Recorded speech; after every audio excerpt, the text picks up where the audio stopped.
Hello, everybody, and welcome to this Gallery Teachers Masterclass. My name is Steve Tulk. The session today, we're going to be talking about the power of prediction. So the power of prediction sounds exciting, doesn't it? Oddly enough, it's not this man with a crystal ball looking at the future. It's prediction as a subskill of reading and listening. So we're going to look at a few things, and you see we have a menu on screen that we're going to work our way through. A subskills approach to teaching receptive skills, identifying our subskills, and defining prediction. We're going to look a little at how we use prediction when we read or when we listen in L1 in our native language. We're going to look at how the subskill of prediction can help learners. And we're going to look at how we can teach prediction in two different ways. Okay, and then we'll have a quick sum up at the end, as you'd expect. So, a subskills approach to teaching receptive skills. My question for you is going to be then, what are receptive skills? I know you know the answer to this one. Our receptive skills are, yep, reading and listening. Great. Receiving language as opposed to producing language. Reading and listening are our receptive skills. So those are the receptive skills, but then what are the subskills of reading and listening? And there are many, and you will know some of them, I'm sure. Reading or listening for gist, we also call this skimming. Reading or listening for specific information, we call this scanning. Understanding text organization, inferring attitude, feeling, mood, deducing meaning from context, intensive reading or listening. These are all receptive subskills. And finally, this subskill of predicting. There are many more, but my list ends with predicting. So predicting sits in there amongst things like skimming and scanning and working out meaning from context and all of these other receptive skills, subskills.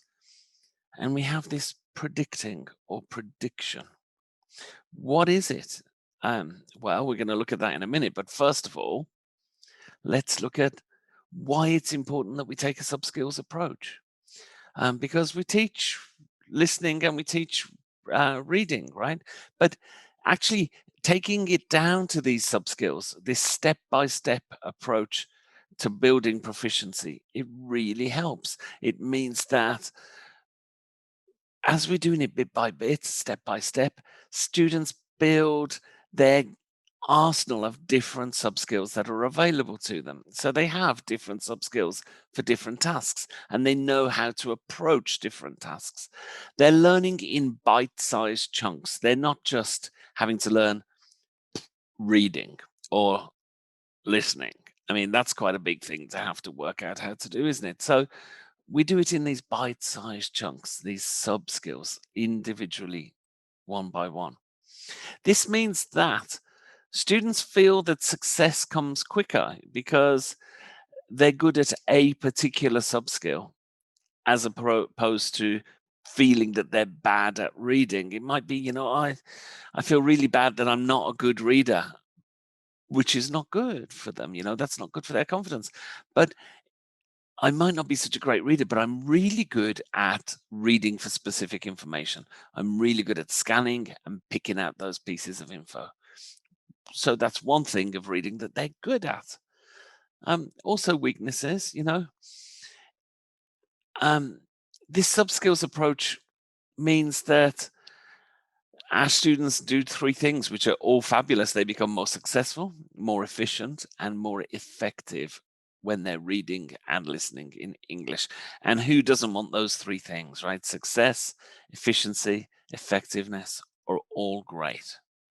That's why we teach subskills, but why this particular one of prediction? That's what we're going to look at today. Not why this one? Why am I so hung up on prediction? And believe me, I love a prediction lesson. Defining prediction. Well, look, what is it?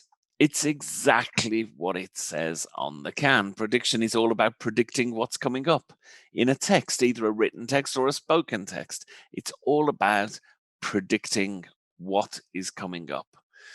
Um, to predict what's coming up, students can use a variety of clues. They could use the headline, they could use accompanying images, graphs, tables, etc. They could use their own knowledge of a subject. They could use the name of the author or the publication. And they could look at things like context, genre, opening and closing lines. The more clues, the easier it is to make a prediction. Okay. And the more familiar they are with different clues, the easier it is to make a prediction too. If we were going to read, for example, the first chapter from a Stephen King novel, we would know it's going to be fairly scary, possibly quite harrowing, and a little bit unnerving. So we could pick those three things up, couldn't we? So that's where the name of the author might help us. And in genre, if we know that this is a letter from the bank, we can expect that it's going to be formal, and I probably need to do something as a result of this letter. Okay, the more clues we have, the easier it is to make a prediction. Let's have a look at that in action. What's this text all about? What do you think? Where might I find it? What's it going to be talking about? Any ideas? Anything? What's this? What's it going to be about? You can see from the format of it. So already the format is giving us a clue, isn't it? Star of BBC TV show missing. We have a headline. That's helping us, isn't it? So might be about somebody famous who hasn't turned up for work. Somebody's been kidnapped, never came back off holiday. Who knows? Oh, well, that's strange. That doesn't help us, does it? Maybe they breed chickens, who knows? But then look, it says Ducky the star chicken has been missing for 6 days. So with all of this information, we're then able to look at that body of text and predict what are they going to be talking about? What's going to be in that text? We can talk as students together about what is in that text. And you see, the more clues we have, the easier it becomes to predict. So that's what prediction is, but when do we use it? Do we use prediction in L1? Do we use it in L1, in our native language, the language that we speak as our mother tongue, if you like? Well, the answer really is all the time. We really do use prediction in our own language all the time. We flick through a newspaper or a magazine or scroll online and decide what to read. We look at the headline, we look at the picture, and we decide whether that's an interesting article or not. We guess what it's going to be about.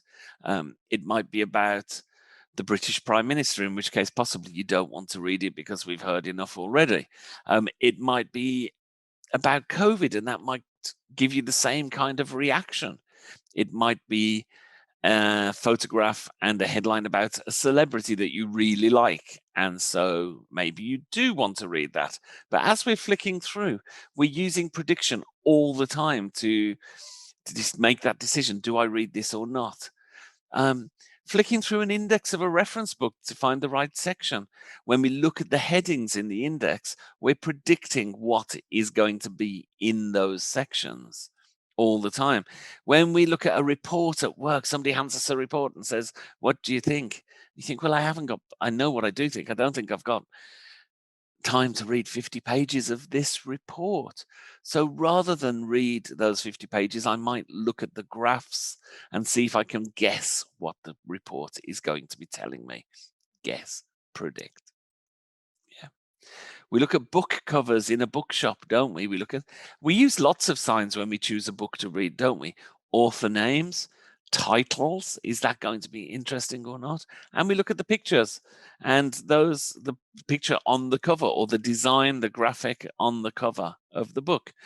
And those three things together, we predict what the book is going to be like, whether it's going to be fun, interesting, is it our kind of book or not?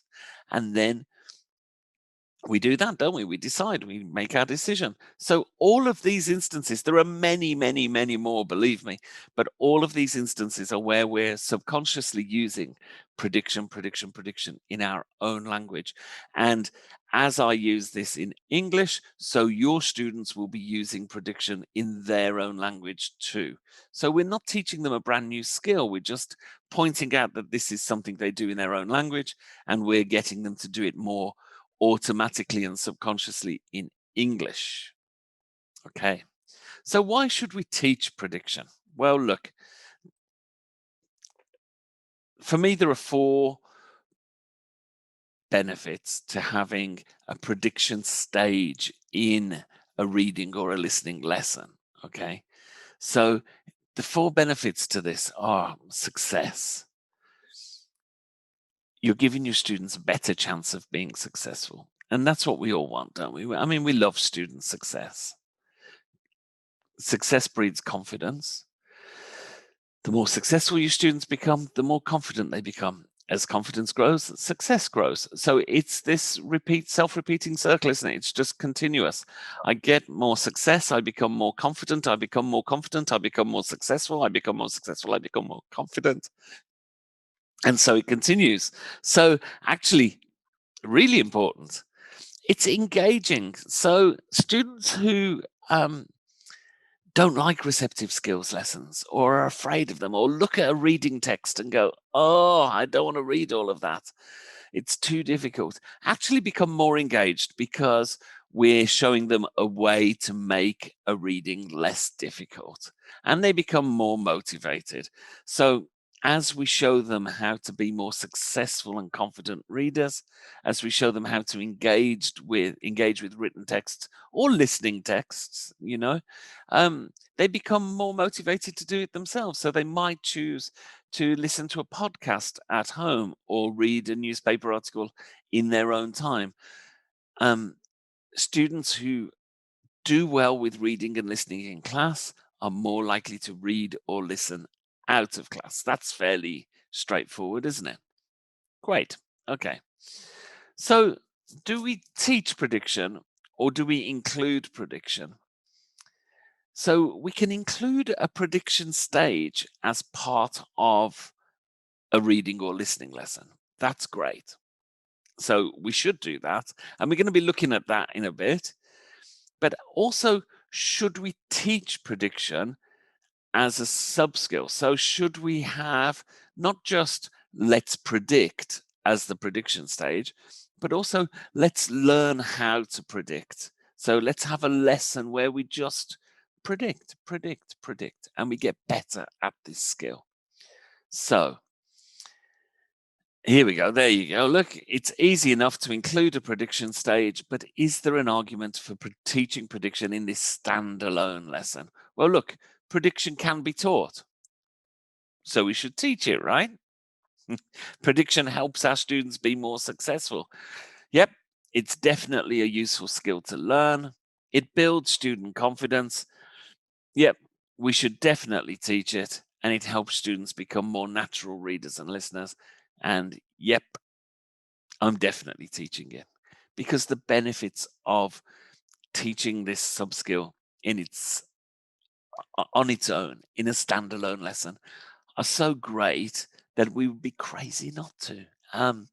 It is one of those things you can spend one lesson during a course, or just an hour looking at prediction with students and helping them be better at prediction, and it makes a huge difference, a huge impact, not just on their reading and listening skills, actually, but for later on in the presentation, we'll look at how it makes a difference to them in other areas of life too. All right. So before we look at teaching prediction as a subskill on its own, let's look at how we would naturally include that prediction stage into a reading or listening lesson. So when do we do it? Well, look, in a normal reading or listening lesson, we'd start with schemata activation, wouldn't we? So if we're going to read or listen to a text about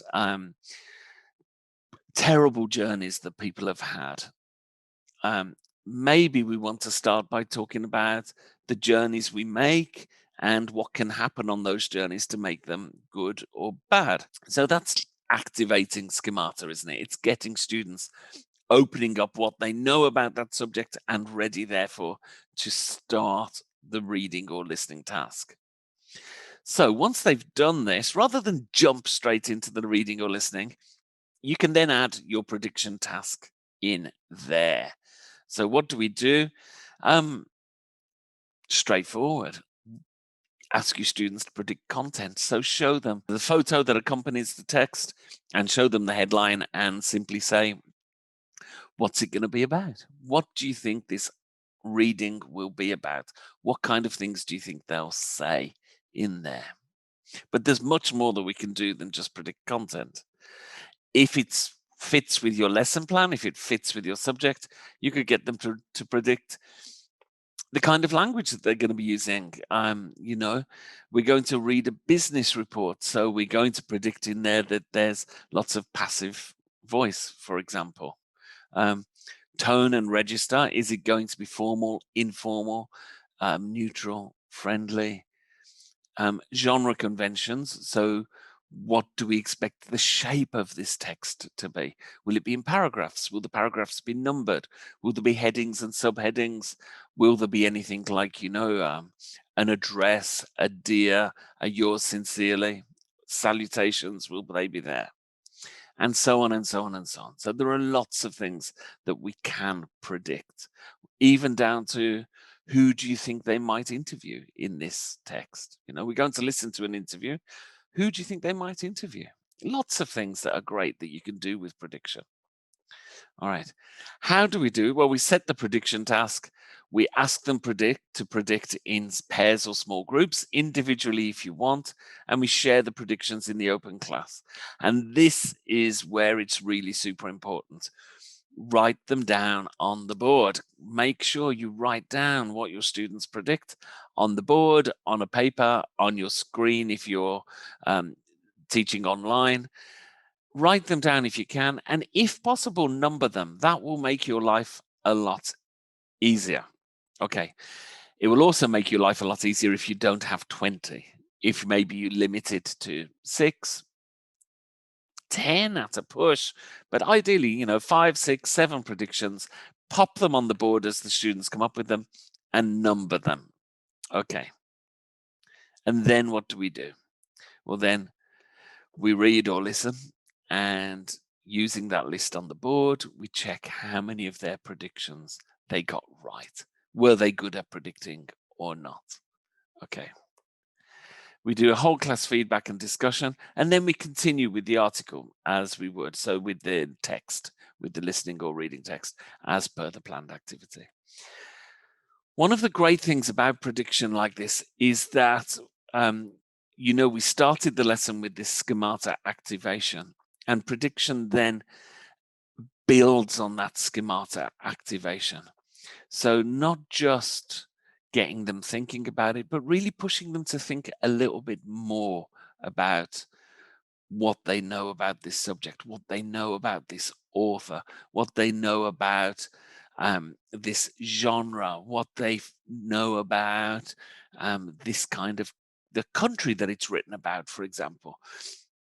Lots of things in there that we're really pushing them to activate their schemata. And we know, as English teachers, we know that teachers with students who have had a good schemata activation before any activity are more successful and more confident.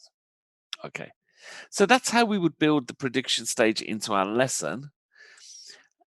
I want to look at the skill of teaching prediction, how we as teachers can teach prediction to our students.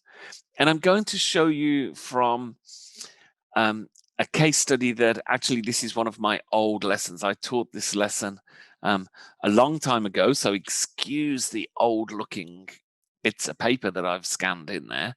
But this is teaching prediction. And actually, this was part of my Delta a long time ago. This was one of my Delta observed lessons where the goal was to teach prediction.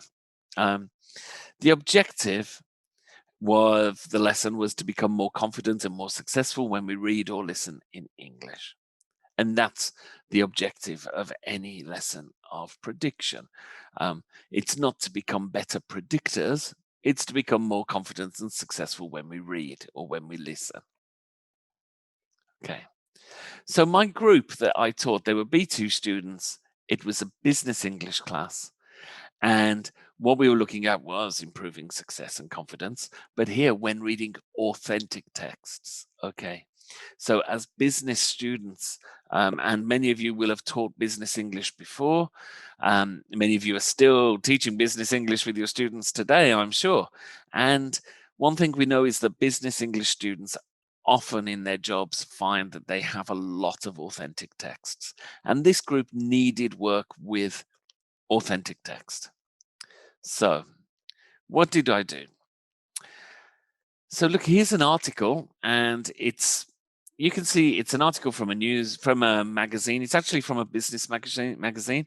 I was teaching this class in Beirut, in Lebanon, and this was from Executive Life, which is a Lebanese entrepreneurial magazine. So we were talking about different businesses.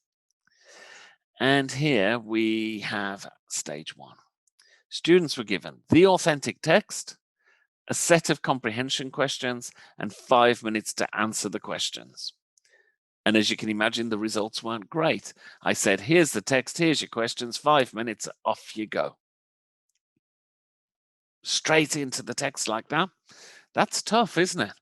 Students didn't finish reading it. They didn't answer all the questions.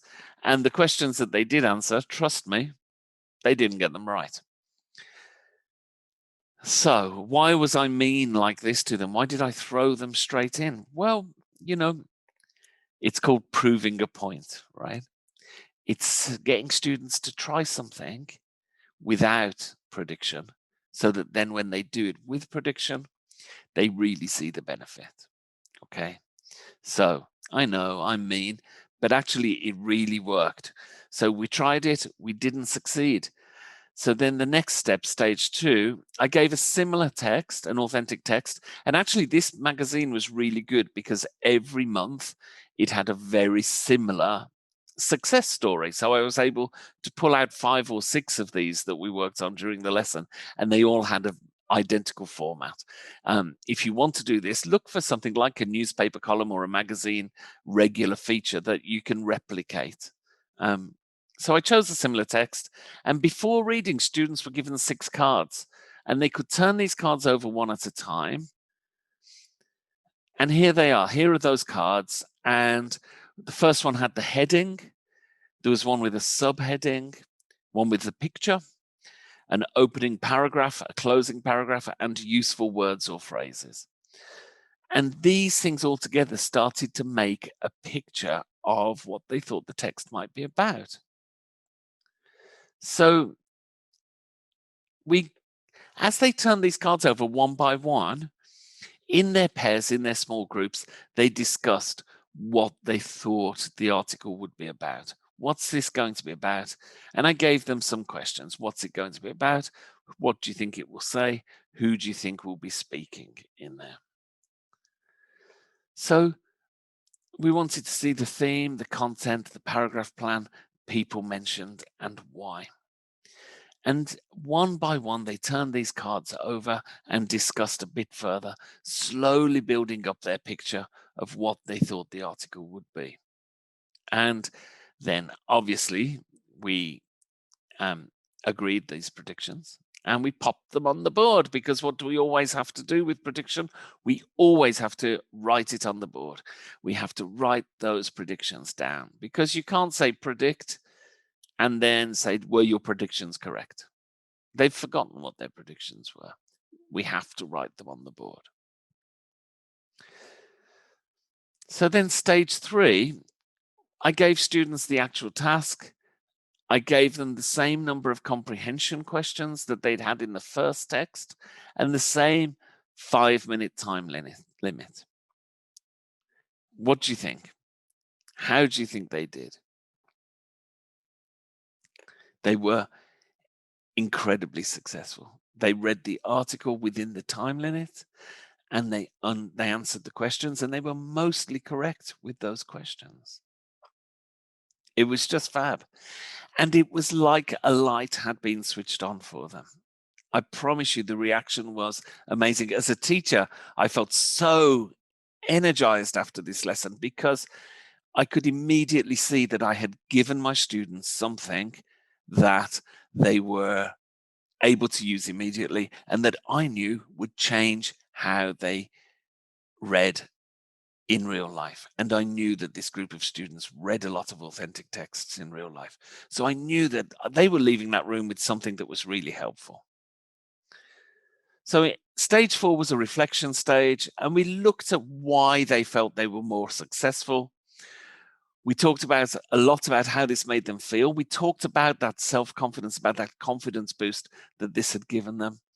And we talked about the real life application of the skill they'd just learned. Okay. We then went on to do 2 more of these texts with the same cards cut up. And then we did one final text without the cards, just with the text and applying the same principles. And it was an hour well spent. They were so pleased with the lesson, really felt they'd learned something. And as I say, we talked about real life applications of these skills. But what do you think the real life applications might be? Well, look, it's great. It's useful for reading and listening in English. It's going to make you a better reader and listener, more successful, more confident, as we said. But there are other things it's useful for. Business meetings, job interviews, movies, TV, theatre, meeting new people. Prediction makes us more successful in all of these situations. Business meetings sounds a bit odd, doesn't it? But imagine you've got a new supplier coming to talk to you about their products in English. It's kind of awful, isn't it? But if you take a bit of time to think about what is that supplier going to be telling me? What kind of things are they going to be talking about? They'll be talking about their price list. They'll be talking about quantities. They'll be giving me lots of numbers. They'll be talking about their product range. So I can start to think about what is that conversation going to be like? And because I've taken 5 or 10 minutes to think about that conversation before it happens, I'm going to be more successful. Job interviews, the same. Movies, TV, theatre. I'm going to the theatre. For example, imagine I'm going to the theatre in Spain, and my Spanish is terrible, and I'm going to be watching this this play, and I want to get the most out of it. So I'm going to activate my schemata by predicting what's going to be coming up in that play. And that will help me understand. Meeting new people as well.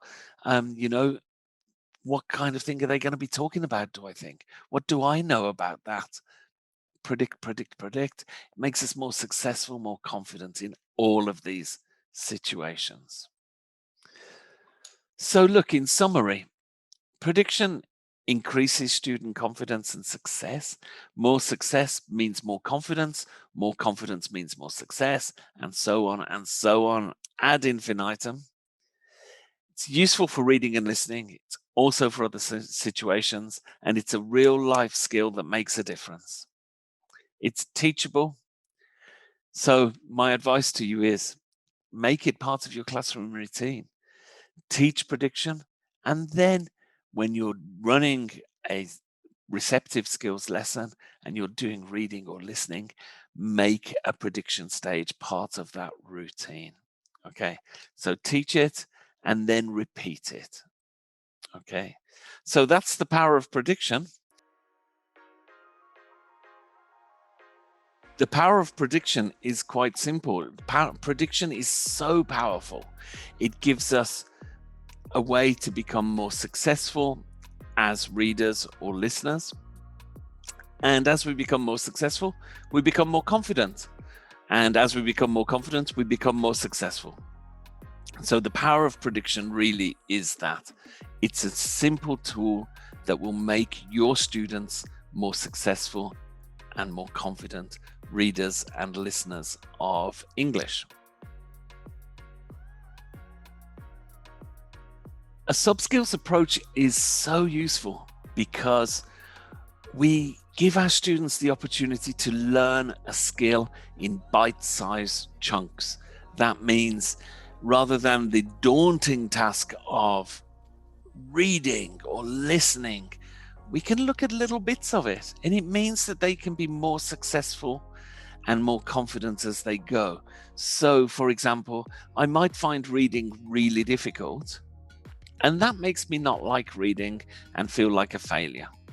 However, I find reading difficult, but I'm really good at the gist question. So if I'm good at reading for gist, which is a subskill, that makes me feel a little bit better about reading. It makes me feel that I still don't like reading, but I'm good at this one thing. So a subskills approach, learning a skill within bite-sized chunks, really so useful.